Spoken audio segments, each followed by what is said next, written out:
St. Henri is one of the oldest neighborhoods in Montreal. It grew up along the Lachine Canal here, where industry first established. Traditionally, this neighborhood has been made up of people who worked in those industries, so a very working class neighborhood. And that was the case up until the 70s or 80s. And what we see now in terms of who lives in St. Henri is a real divide with people who are higher income, who can afford the condominiums that we see behind us, and people who are still living in the lower rent areas of the neighborhood. So all of that coexists in the neighborhood, but what we found is that those rents have doubled or even tripled.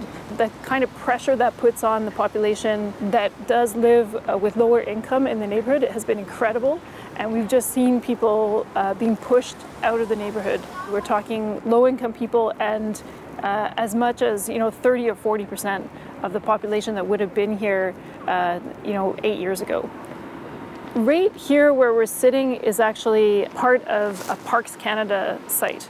So at the time when it was created, it was really a great example of public infrastructure that addressed the needs of lower income people.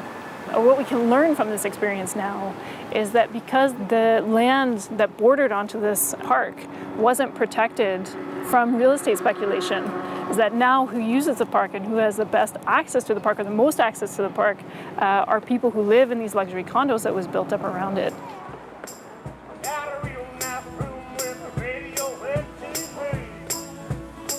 Another place where we can really see the divide between the rich and the poor in St. Henri is around the Atwater Market. So the reality of the neighborhood is that the access to affordable food is a huge problem, especially as we go further west in the neighborhood. If you walk around the Atwater Market, you see that there's a lot of access to gourmet and luxury food, but in terms of affordable food, it's actually a food desert.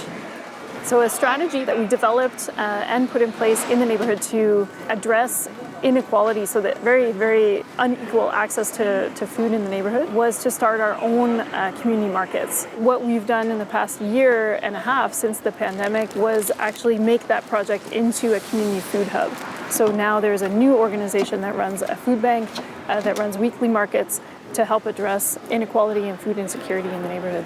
Because that's the real heart of the story. Montreal is becoming a city where there are very rich people living right beside very poor people, and we need to address that. And right now, none of the political parties are talking about that need to address inequality in our city.